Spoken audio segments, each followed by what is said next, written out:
Marcos 9, 33 al 37.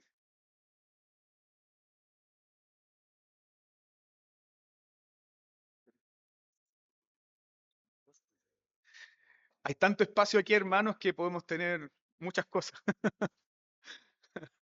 El Señor es muy bueno. Marcos capítulo 9, verso 33 al 37, dice así la palabra del Señor. Y llegó a Capernaum, y cuando estuvo en casa, les preguntó, ¿qué disputabais entre vosotros en el camino?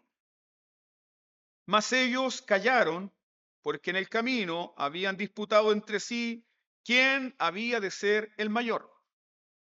Entonces él se sentó y llamó a los 12 y les dijo, si alguno quiere ser el primero, será el postrero de todos y el servidor de todos. Y tomó a un niño y lo puso en el medio de ellos, y tomándole en sus brazos, le dijo, el que recibe en mi nombre a un niño como este, me recibe a mí.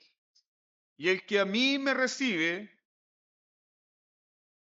no me recibe a mí, sino al que me envió. Amén. Les invito a inclinar sus rostros y juntos roguemos la bendición del Señor y la iluminación de su Santo Espíritu. Padre Celestial, tú conoces de nuestro cansancio y de la debilidad de nuestro propio cuerpo, Señor. Pero aquí nos reunimos una vez más, Padre, para adorarte, para bendecirte, para oír tu palabra. Si bien es cierto, Señor, nuestro cuerpo se desgasta, se fatiga, se cansa, pero nuestro espíritu es renovado, nuestro hombre interior es avivado, es fortalecido. Y te ruego, Señor Dios Todopoderoso, que nos concedas ahora la gracia, la bendición, el poder de tu Espíritu Santo para adorarte, meditar en tu palabra, para bendecirte, para atesorar este Evangelio bendito en nuestros corazones. Mientras escuchamos tu palabra, Señor, que podamos rendirte la adoración sincera y genuina que brota de corazones santificados. Padre, ayúdanos. Pelea por nosotros esta batalla. Permítenos, Señor, tener este buen tiempo edificados en tu palabra. Y para eso rogamos, Padre Celestial, el poder, la asistencia, la guía de tu Santo Espíritu, para que en todo y por todo tu bendito nombre sea glorificado. Ayúdame a mí, Señor, ayúdame para poder engrandecer tu nombre. Fortaléceme, Señor, para ser un instrumento útil en tus manos, para proclamar la grandeza de tu amado Hijo Jesucristo, quien es el más hermoso de los hijos de los hombres. Tu bendición sea con nosotros ahora, por Jesús nuestro Señor. Amén. Jesús vino a un mundo donde todos vivían por lo suyo. Y ese es nuestro mundo. Es un mundo egoísta. Es un mundo frenético. Es un mundo centrado en el yo. Ese es nuestro mundo. Jesús vino a este mundo. Jesús vino a un mundo donde todos vivían por lo suyo. Y aquí podemos reflexionar juntos en lo siguiente. Los fariseos, por ejemplo, vivían por sus tradiciones. Los saduceos vivían por el poder político. Los celotes vivían por los sueños de liberación de la nación judía. Los sacerdotes del templo vivían por los ritos del templo. Los publicanos vivían por las riquezas. Y los discípulos, los propios discípulos del Señor Jesús, no eran distintos. Los propios discípulos del Señor Jesús no eran distintos. También vivían por lo suyo, también vivían por sus propios intereses, también vivían por sus propios deseos. ¿Y cómo sabemos esto? Sermón anterior, pasaje anterior, Jesús acaba de enseñar que el Mesías debe morir y debe resucitar. Jesús está abriendo su corazón delante de los discípulos, Jesús le está diciendo que el Hijo del Hombre será entregado en manos de los hombres y que le matarán. Y mientras Jesús habla todas estas cosas, ¿qué hacen los discípulos? ¿Quién va a tener el primer lugar? ¿Quién va a tener el primer lugar? O sea, noten la desconexión grande. Piensen por un momento nuestro bendito Señor Jesús abriendo su corazón, diciéndole a sus amigos, voy a morir, voy a ser entregado por ustedes, voy a derramar mi sangre por ustedes, pero voy a resucitar. Y sus propios amigos, sus discípulos, ¿quién va a tener el primer lugar? Son muy parecidos a nosotros, ¿no? Sí, hermanos. Los discípulos discuten por quién será el más grande. Los discípulos están discutiendo quién será el más grande, quién va a tener el primer lugar en el reino de Dios. Y aunque los evangelios no nos dan los nombres de los que estaban discutiendo, yo sé que nosotros sí sabemos quiénes eran los que estaban discutiendo. Es como el dicho popular, no tengo pruebas, pero tampoco dudas. No tengo pruebas, pero tampoco dudas. Estamos seguros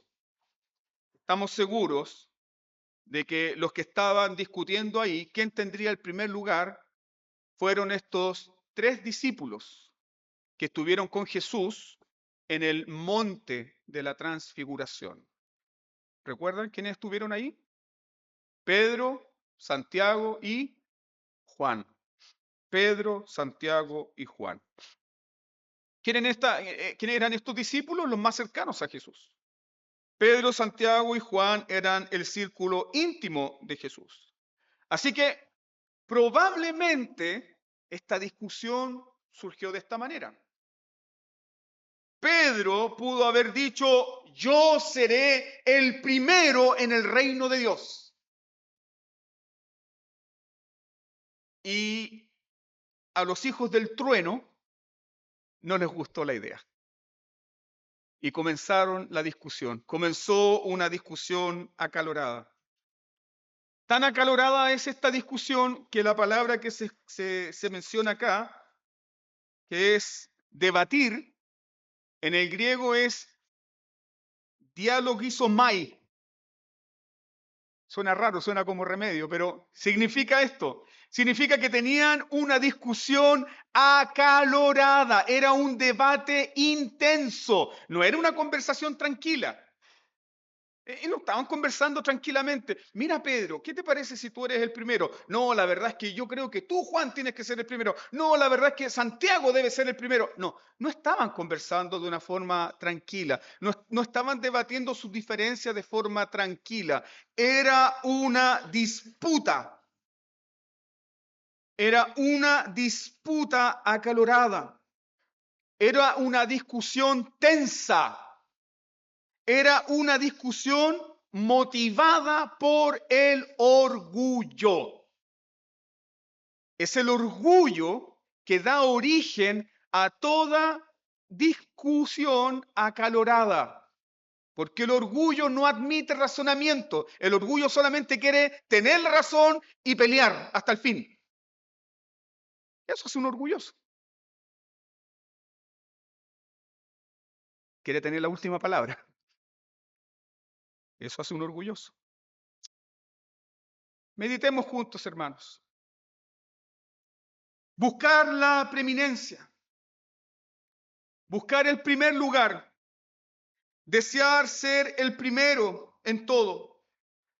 Desear frenéticamente ser consultado y recomendado ante que otros. Es la fuente de todo pleito y toda disputa. Piensen en eso. Cuando una persona desea el reconocimiento en todo, cuando una persona desea ser recomendado antes que otros, cuando una persona desea frenéticamente ser consultado para todo, ahí hay un problema grave de orgullo. El orgullo es la fuente de todo pleito y de toda disputa. El orgullo hace que las personas se molesten si otros son considerados. ¿Sí? Eso es el orgullo. El orgullo produce molestia si otro es considerado. El orgullo produce que otra persona se enoje si es reconocida. El orgullo hace que otra persona, el orgullo hace que que sea estimado, le produce tanto terror, tanta incomodidad, que se molesta. Le molesta que otro sea amado, le molesta que otro sea ensalzado, y todos estos son síntomas del orgullo. El orgullo no mortificado luchará sin descanso por ser reconocido. Piensen esto. El orgullo no se gozará en el crecimiento de otro. El orgullo no se gozará en los dones de otros. El orgullo no se gozará en la providencia especial de Dios con otro. El orgullo te volverá ciego a la propia misericordia que Dios ha tenido con tu propia vida. ¿Por qué? Porque el orgullo te hace creer que lo que tienes es poco y que te mereces más. Eso hace el orgullo. El orgullo no se puede gozar cuando otro es bendecido. El orgullo no se puede gozar cuando otro es promovido. El orgullo no se puede gozar cuando otro es consultado. El orgullo no se puede gozar cuando otro es preferido. Y aquí vemos entonces la razón de la disputa. Estos tres hombres habían estado con Jesús en el monte de la transfiguración y ellos ya estaban disputando quién merece el primer lugar. Ahora, ¿por qué disputan? Porque creen que lo merecen. Cuando tú y yo comprendemos el Evangelio en profundidad, la gran convicción que produce el Espíritu Santo en nuestros corazones, ¿cuál es? No merezco nada. Nada. No merezco nada. No merezco los hijos que tengo, no merezco la esposa que tengo, no merezco el trabajo que tengo, no merezco los dones que tengo, no soy merecedor de nada. Porque cualquier misericordia dada a un gusano de la tierra como yo es gracia. Pura gracia y pura misericordia. Pero ese es el entendimiento que produce el Evangelio en nosotros. Pero cuando el Evangelio no está obrando en nuestras vidas, hermanos, nos creemos merecedores de todo. Y luchamos por tener la preeminencia. Ese es el pecado del orgullo. Y ese es el pecado que se está manifestando aquí en esta gran disputa acalorada de los discípulos. El pecado del orgullo, queridos hermanos, fue lo que convirtió a un ángel en demonio. ¿Lo recuerdan? El pecado del orgullo fue lo que convirtió a un ángel en demonio. Y ese es justamente el pecado que destruye a los hombres. Proverbios capítulo 16, versículo 18 nos dice, antes de la caída es la altivez de espíritu. Antes de la caída es la altivez de espíritu. Este pecado, el pecado del orgullo, es el pecado que va en contra de la propia naturaleza de Jesucristo. ¿Por qué? Porque como dice Filipenses 2, 6 al 8, Jesucristo no estimó ser igual a Dios, sino que se humilló a sí mismo. ¿Y tomó forma de qué? Forma de siervo. Y fue siervo hasta la muerte y muerte de cruz. Hermanos, no hay humillación más grande que la humillación de nuestro Señor Jesucristo. ¿Sabe por qué? Porque Pilato no lo humilló. Porque el Imperio Romano no lo humilló. Porque los soldados romanos no lo humillaron. Porque el Sanedrín no lo humilló. Él se humilló a sí mismo. Jesús dice, por eso me ama el Padre, porque yo de mí mismo pongo mi vida en servicio. No hay humillación más grande que la humillación de Jesús. Entonces, nuestro orgullo va en contra de lo que Jesucristo es. Nuestro orgullo. Y ese orgullo, entonces, si no se parece a Jesús, ¿a quién se parece? Dígalo usted. Si el orgullo no se parece a Jesús, entonces ¿a quién se parece? El orgullo se parece más a Satanás, que no contento con ser criatura, quiso ser ¿qué? Creador.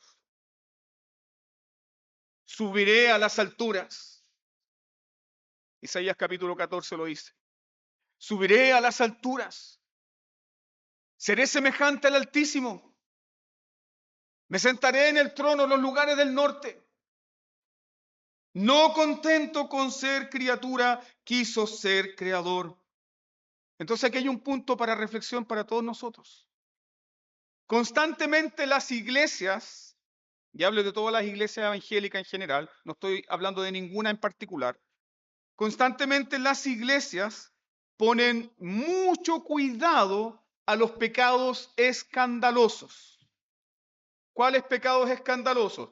Robo, adulterio, fornicación, estafa, pleitos, contiendas, divisiones. Le ponen mucha atención a pecados escandalosos que pueden dañar la reputación de una persona, ¿sí? Pero ignoran el pecado del orgullo. Algo que está ¿dónde? Dentro de nuestro propio corazón. El pecado del orgullo que puede destruir la comunión con Dios. Pecados escandalosos afectan la reputación, sí, pero el orgullo rompe tu comunión con Dios. Rompe tu comunión con Dios. Y también rompe tu comunión con otros. Proverbios 28-25 dice, el altivo de ánimo suscita contiendas, mas el que confía en Jehová prosperará. ¿Te das cuenta? Un hombre orgulloso no depende de Dios. Un hombre orgulloso no consulta con otros, no depende de otros. Pero aquel que es humilde, que ha aprendido la humildad, que el Evangelio le está enseñando a ser humilde, comienza a depender de Dios y comienza ¿a qué? A depender de otros. ¿Por qué es tan importante que ustedes estén en el culto? ¿Ha pensado? ¿Por qué es tan importante su asistencia al culto? Porque su presencia en el culto le dice a sus hermanos que son importantes. Tu presencia en el culto le anima a otro hermano y le hace pensar que es importante para ti. Por eso nos congregamos, para animarnos. Nos congregamos porque somos ovejas dependientes. Nos congregamos porque somos un cuerpo. Yo como pastor necesito congregarme con mi iglesia. Soy animado por ver sus rostros. Soy animado por escuchar sus cánticos. Soy animado por escuchar sus oraciones. Eso es el cuerpo de Cristo. Nos necesitamos mutuamente, pero un orgulloso va solo por la vida porque cree que no necesita de nadie. Nosotros no somos así. Los cristianos no actuamos así. Los cristianos somos ovejas. Entonces, ¿cómo nos cambia el Evangelio? ¿Cómo el Evangelio nos cambia? El Evangelio nos cambia radicalmente enseñándonos la verdadera grandeza. Tal como dice el título de este sermón, la verdadera grandeza en el reino de Dios. El Evangelio nos enseña cuál es la verdadera grandeza en el reino de Dios. La verdadera grandeza en el reino de Dios parte con la humildad, parte con servir a otro, parte con donarse a otro. Entonces Jesús, aquí en los versículos 33 al 37, está escuchando la pelea de los discípulos. Piense por un momento en el maestro. Abrió su corazón, va a morir, va a resucitar y comienza a escuchar esta pelea, este murmullo de los discípulos. Entonces, ¿qué hizo Jesús? Jesús se sienta y le pide razones de la pelea. ¿Qué están discutiendo? Díganme, ¿cuál es la razón de esta discusión? Ojo con esto. ¿Qué hicieron los discípulos? Según el texto, los discípulos guardaron silencio. ¿Saben lo que pasó ahí? El orgullo les comió la lengua. Ellos no callaron por ser sabios. No, ellos no callaron por ser prudentes. Ellos se quedaron callados por orgullosos. El orgullo les comió la lengua porque no son capaces de admitir que están peleando por tener el primer lugar. Entonces, Jesucristo les dio este principio fundamental del Evangelio. Aquí está el principio. Si alguno quiere ser el primero, será el postrero de todos y el servidor de todos. ¿Jesús escuchó lo que estaban diciendo? Sí. Porque Jesús les dice, si alguno quiere ser el primero, será el postrero de todos y el servidor de todos. Sí, Jesús escuchó lo que estaban debatiendo acaloradamente. Jesús lo supo. ¿Pero qué esperaba Jesús de sus discípulos? Jesús esperaba la humildad de ellos para confesarlo. Pero el orgullo es tan fuerte en sus discípulos que les comió la lengua. ¿No sucede muchas veces así con nosotros? No nos quedamos callados por prudentes. No nos quedamos callados por sabios. Muchas veces nos callamos ¿por qué? Por orgullo. Porque no queremos admitir que estamos equivocados. Porque no queremos admitir que la persona que nos está confrontando tiene la razón. Entonces nos quedamos callados. Pero por dentro, ¿cómo está el orgullo? Vivo, arde. Bueno, esto pasaba con los discípulos. Supongo que eso no pasa con nosotros, ¿cierto? Piensen esto. Jesús no reprende a sus discípulos por sus deseos de grandeza. ¿Notó eso? Jesús no reprende a sus discípulos por su deseo de grandeza. Más bien, ¿qué hace Jesús? Jesús les enseña la verdadera grandeza. La verdadera grandeza en el reino de Dios viene por servir a otros. Ahí está la verdadera grandeza. La verdadera grandeza en el reino de Dios no es que me sirvan. La verdadera grandeza en el reino de Dios no es tener la atención de todos. La verdadera grandeza en el reino de Dios es ser siervo de todos. No de los que me caen bien. No de los que se me parecen a mí. No de los que piensan como yo. No de los que tienen la misma teología que yo. No. Ser siervo de ¿quién? Siervo de todos. ¿Quién era siervo de todos? ¿Quién se hizo siervo de todos? Sin distinción alguna. Nuestro bendito Señor Jesucristo. Nuestro bendito Señor Jesucristo. Entonces, en el reino de Dios, la grandeza, amada iglesia, en el reino de Dios, la grandeza viene por servir. La grandeza viene por el servicio. Esta es una declaración radical del Evangelio. ¿Por qué es radical? Porque ¿qué nos enseña el mundo? El mundo nos enseña que mientras más servidores tú tienes, mientras más personas te siguen, mientras más personas te recomiendan, mientras más personas te aplauden, tú eres grande. Sí. Pero en el reino de Dios, la grandeza es por servir, no por ser servido. No por ser servido, sino por servir. Constantemente el Evangelio nos enseña lo siguiente. Si quieres vivir, ¿qué tienes que hacer? ¿Ah? Si quieres vivir, ¿qué tienes que hacer? Morir. Si quiere ganar, ¿qué tiene que hacer? Perder. Ah. Si quiere salvar su vida, ¿qué tiene que hacer? Perderla. Es el mundo al revés, ¿o no? Claro, es el mundo al revés. porque no va conforme a nuestros patrones de naturaleza. Nuestros patrones de naturaleza son profundamente egoístas, porque estamos centrados en nosotros mismos. Primero yo, segundo yo, tercero yo. Primero yo, segundo yo, tercero yo. Estamos centrados en nosotros mismos. Pero cuando el Evangelio cambia nuestros corazones, comenzamos a vivir por otros. Comenzamos a donarnos por otros. Comenzamos a derramar nuestras vidas por otros. ¿Y sabe lo que encontramos ahí? El verdadero significado de nuestra vida. El verdadero significado de nuestra vida. Porque Dios nos creó para amarle a Él y amar a nuestro prójimo. Eso produce el Evangelio. Y cuando ese Evangelio comienza a obrar en nuestras vidas, experimentamos libertad. Somos libres. Somos verdaderamente libres. Entonces, el Evangelio va contra el instinto egoísta de nuestra autoprotección, autoexaltación.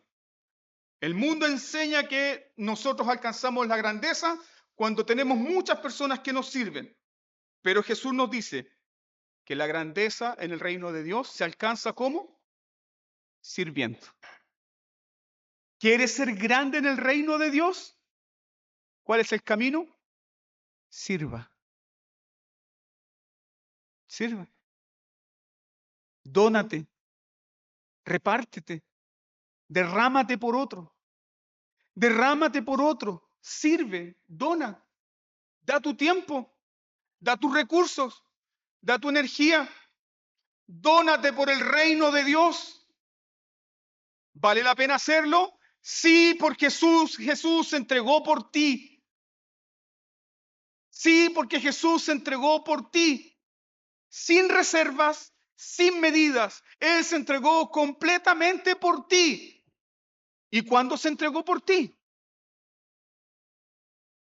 Cuando eras su enemigo. Cuando eras su enemigo. Mas Dios muestra su amor para con nosotros en que siendo aún pecadores, Cristo murió por nosotros. Ese es el llamado que el Evangelio nos hace.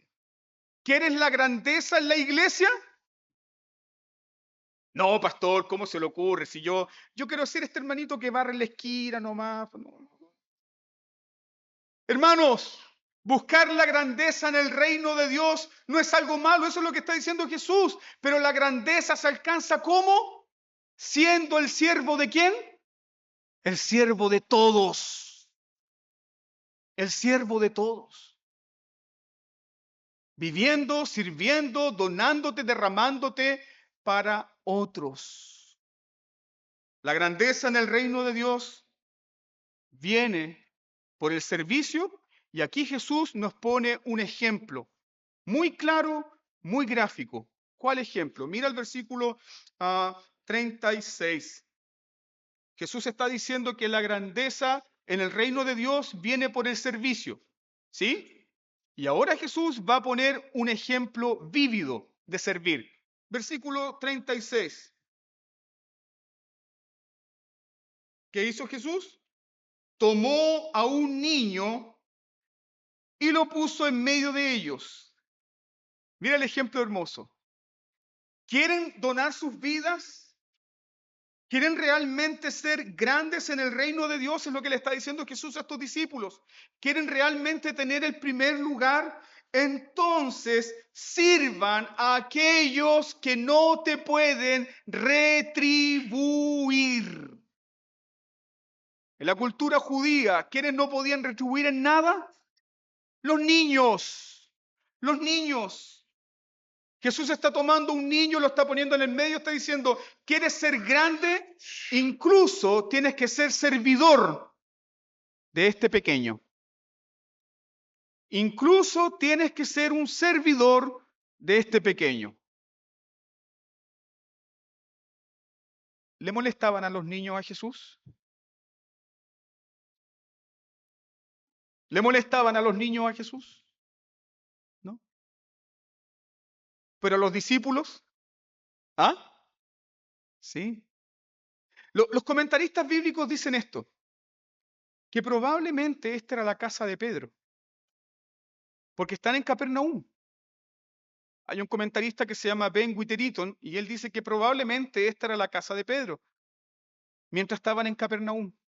Y esa es la razón por la cual Pedro, Juan y Santiago están debatiendo acaloradamente, pero Jesús pone su mirada en un humilde niño. Y probablemente este niño era el hijo de Pedro.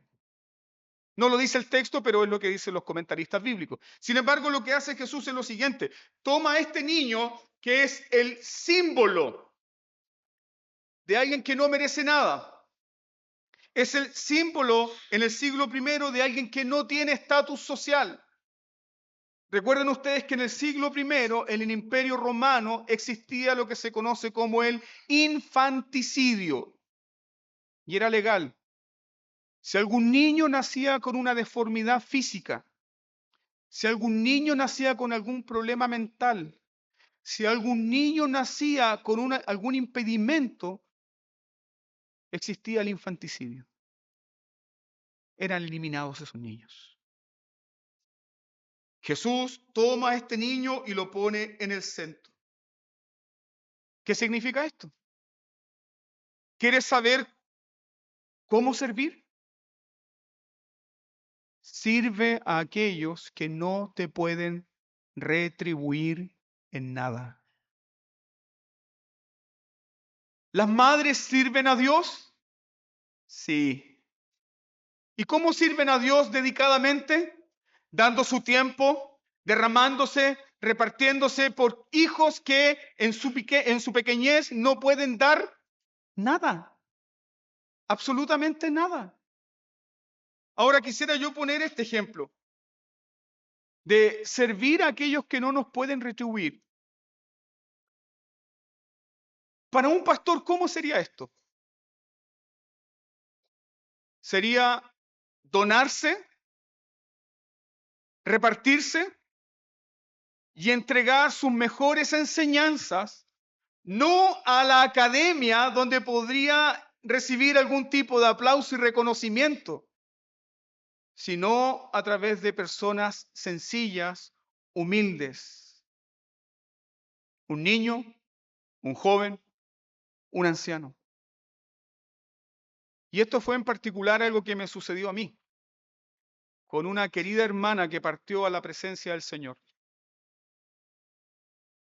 Muchas veces, en mi egoísmo torpe, en mi orgullo torpe, yo pensé que lo que estaba enseñando se iba a un saco roto. Pero esta hermana que partió a la presencia del Señor en sus días de agonía, cuando estaba agonizando, ella me dijo: todo lo que usted ha enseñado me ha preparado para este día. Pero mi orgullo me hacía pensar de que yo podría recibir un reconocimiento ¿de dónde? De otros. ¿Te das cuenta muchas veces cómo nos ciega el orgullo? Tenemos oportunidades preciosas de servir, de donarnos, de repartirnos. ¿Por quién? Por aquellos que no nos pueden retribuir. Y es ahí donde nos ordena el Evangelio servir. ¿Quieres la grandeza? ¿Quieres que tu vida sea significativa en el reino de Dios? Entonces sirve, derrámate, dónate. La verdadera grandeza en el reino de Dios es donarse por otro. Y esta característica de donarse y entregarse por otros, la vemos en la Trinidad. Es un reflejo precioso del Dios Trino, donde el Padre se dona y se entrega por el Hijo, donde el Hijo se dona y se entrega por el Padre, donde el Padre glorifica al Hijo, donde el Hijo glorifica al Padre, donde el Espíritu Santo glorifica al Padre y al Hijo. Dios, el Dios Trino, vive en una comunión de atención y dedicación. El Padre se dedica al Hijo, el Hijo se dedica al Padre, el Espíritu Santo glorifica al Padre y al Hijo. Esa es la razón por la cual el servicio en la iglesia es un reflejo de la comunión intratrinitaria de nuestro Dios. Nuestro Dios se dona, se entrega, se reparte. Esa es la razón por la cual el servicio en la iglesia es tan hermoso, porque es un reflejo de lo que Dios hace. Sin embargo, el orgullo nos priva de servir. El orgullo nos priva de servir. El orgullo nos hace lentos para el servicio. Y no solamente lentos para el servicio, el orgullo nos hace lentos para perdonar. ¿Cómo voy a perdonar a ese? Mira lo que me hizo. Y ahí está anotado ese pecado, ¿dónde? En piedra, escrito en piedra. ¿Cómo voy a servir si cuando serví pasaron por alto mi servicio?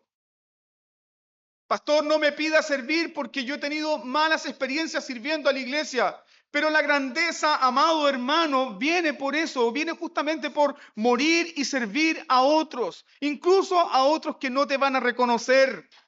Pero ¿de dónde viene la recompensa? ¿De dónde viene el reconocimiento? ¿Quién dará el justo pago? El Dios Todopoderoso. Que ni un vaso de agua quedará en el olvido. ¿Qué es servir entonces, hermanos? Servir es glorificar a Dios. Servir es glorificar a Dios y servir es honrar a Dios conforme a su santo carácter. ¿Sabe por qué? Porque Dios es servidor por excelencia. ¿Sí? ¿Dónde vemos esto? En la entrega de nuestro bendito Señor y Salvador Jesucristo. Con estos dos ejemplos me gustaría finalizar. El servicio de Cristo fue voluntario, fue sin reservas, y el clímax del servicio de Cristo lo vemos ¿dónde? ¿Dónde vemos el clímax del servicio de Cristo Jesús? Toda su vida fue servicio, pero el clímax, la manifestación máxima de su servicio, ¿dónde lo vemos? En la cruz, ¿sí? En la cruz. ¿Qué ocurrió en la cruz? Primero, lo desnudaron por completo. Sáquese de su mente esa imagen de que Jesús tenía un paño. No, lo avergonzaron por completo, desnudo. Muchas veces se ha dicho esto, que las madres piadosas judías llevaban a sus hijos para que sus hijos contemplaran la ejecución de los condenados. Y cuando los hijos de estas madres piadosas judías contemplaban la ejecución de los condenados, las madres les decían a sus hijos: ¿ves ese hombre colgado ahí? Eso ocurre a los quebrantadores de la ley de Dios.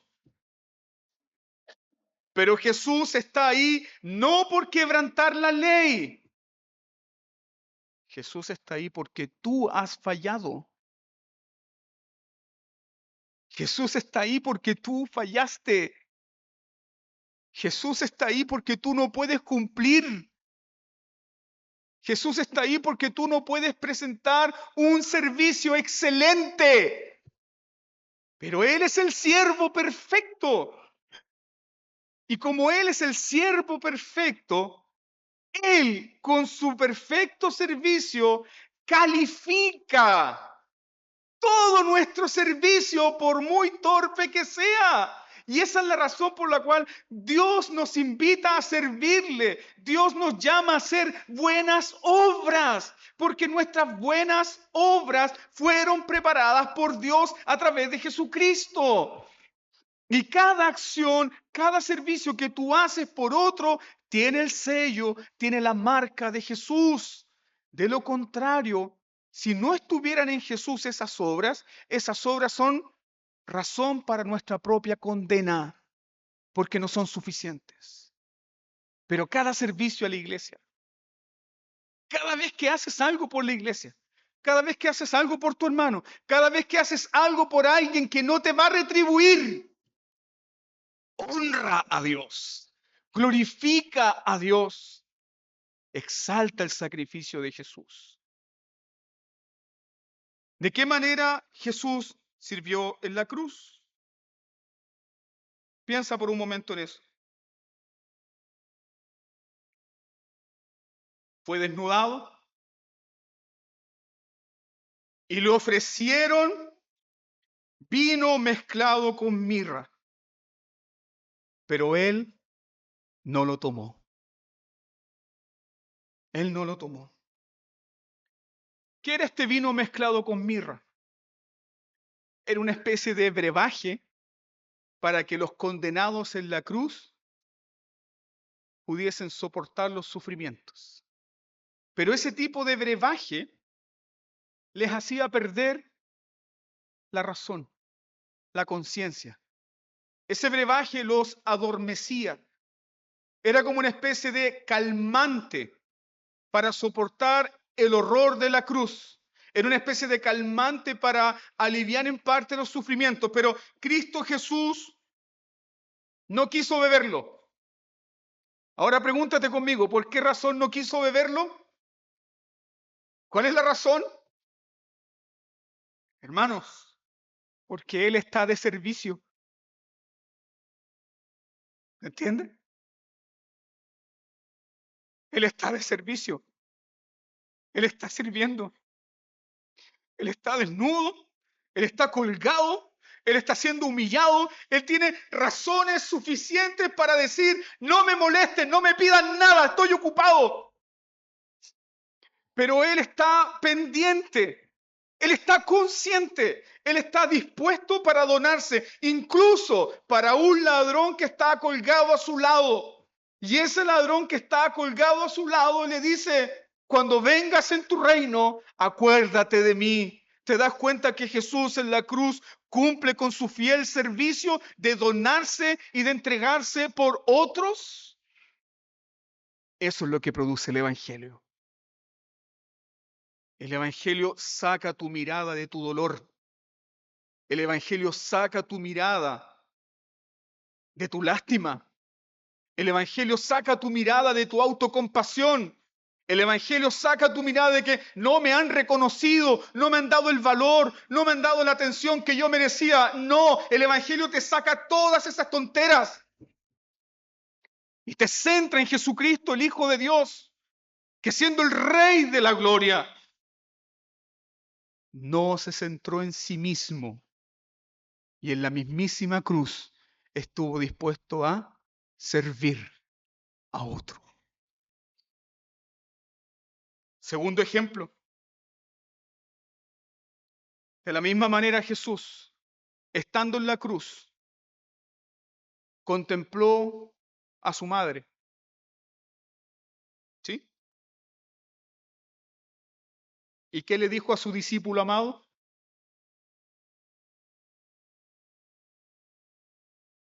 Juan, he ahí tu madre. Y con eso le pidió a Juan que cuidara de quién?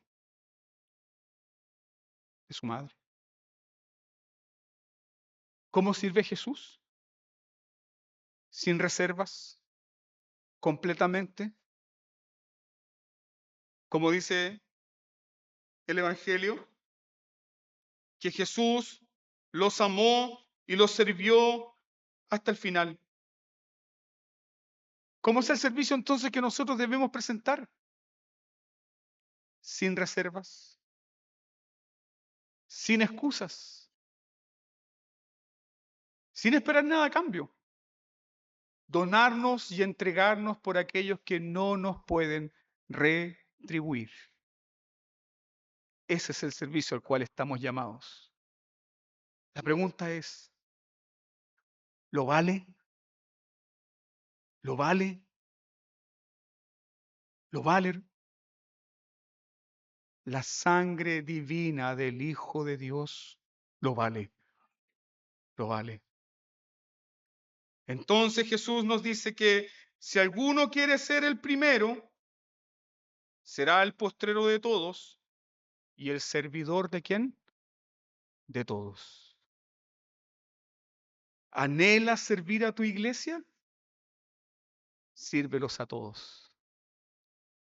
Quisiera puntualizar este ejemplo del niño. Jesús tomó a este niño, lo puso en medio, un niño insignificante, un niño que en la cultura judía era pasado por alto. Se dice de Charles Spurgeon, su abuelo era pastor reformado y recibía muchas visitas. Y él dice que como niño, un día recibió la visita de otro pastor amigo de su abuelo. Y él, como niño curioso, se metió a la oficina de su abuelo para escuchar qué estaban conversando. Y él dice que nunca olvidó esto, que ese viejo pastor puso su mano sobre la cabeza de este niño pequeño y comenzó a orar por él y comenzó a clamar por él, pidiéndole que el Señor lo ungiera y lo hiciera un siervo suyo. Y él dice que nunca lo olvidó. ¿Cómo servimos a nuestros hermanos menores en la iglesia? ¿Te das tiempo de saludar a un miembro pequeño de la congregación? ¿Te das tiempo de bendecirlo? ¿Te das tiempo de preguntarle cómo estuvo su semana? ¿Te das tiempo de conversar con él? Jesús ama a los niños pequeños. Jesús ama a los jóvenes. Tenemos oportunidades de servir. ¿A quiénes? A quienes no pueden retribuir. Lo mismo ocurre con los ancianos. Lo mismo ocurre con aquellos que ya están entrando en una edad donde no te pueden retribuir. Pero hay alguien que sí te va a retribuir y hay alguien que te va a pagar con ricos dones y hay alguien que te va a abrir las ventanas de los cielos para derramar bendición sobre tu vida hasta que sobreabunde el Dios Todopoderoso. ¿Qué es la iglesia, amados hermanos? La iglesia es una comunidad de siervos. La iglesia es una comunidad de siervos. ¿Qué es la iglesia presbiteriana? No es una comunidad de jerarquía, es una comunidad de siervos, líderes. Siervos, líderes. ¿Por qué somos una comunidad de siervos? Porque Cristo Jesús se hizo siervo por amor de nosotros. ¿Quieres la grandeza? Yo te pregunto, iglesia, esto sinceramente. ¿Queremos ser una iglesia grande? ¿Queremos ser una iglesia grande? No hay nada malo en ser una iglesia grande. Pero ya sabemos cuál es el camino. ¿Cuál es el camino? Seamos siervos ¿de quién? De todos. De aquel que viene por primera vez y traspasa esa mampara. Un abrazo. Un gesto de atención. Una palabra de aliento. Orar. Cuando llamas a tu hermano y le preguntas, ¿hay algo por lo cual pueda estar orando por ti? Eso es servir. Hay muchas formas en las cuales podemos servirnos los unos a los otros. Y ese servicio nos llama entonces a dejar de estar centrados en nosotros mismos. Y si estamos creciendo en el Evangelio, vamos a reflejar más la imagen de Cristo Jesús, quien se hizo siervo de todos. ¿Podemos hacerlo en nuestras propias fuerzas? No, no podemos. Y esa es la razón por la cual en Hechos capítulo 6, fíjense en esto, se pide que una de las características de aquellos que iban a servir las mesas, los diáconos, ¿cuál es la característica principal? ¿Qué debían tener como requisito? Ser llenos del Espíritu Santo. Sí, hermanos, para servir las mesas, ser lleno del Espíritu Santo, no para predicar, no para dar una clase de teología. Se necesitaba ser lleno del Espíritu Santo para atender las mesas. ¿Y por qué ser lleno del Espíritu Santo? Porque al ser lleno del Espíritu Santo eres siervo. Porque solo lleno del Espíritu Santo puedes servir. Porque solo lleno del Espíritu Santo puedes donarte por otro. Porque reflejas el amor de Cristo. Porque solo lleno del Espíritu Santo te interesas por otro. Si queremos que la iglesia crezca y sea grande en el reino de Dios, debemos servirnos como Cristo sirvió a los suyos hasta el final. Sí, pastor, yo quiero servir. Sí, pastor, yo quiero ser grande en el reino de Dios. Ese es el camino. Conviértete en siervo de todos, incluso de aquellos niños que no te pueden retribuir. Que el buen Espíritu de Dios nos ayude. Que el buen Espíritu Santo ahora nos ayude, habiendo escuchado su palabra. Que el glorioso Espíritu Santo nos conceda el poder para hacerlo. Te invito a dar gracias al Señor por su palabra. Oremos.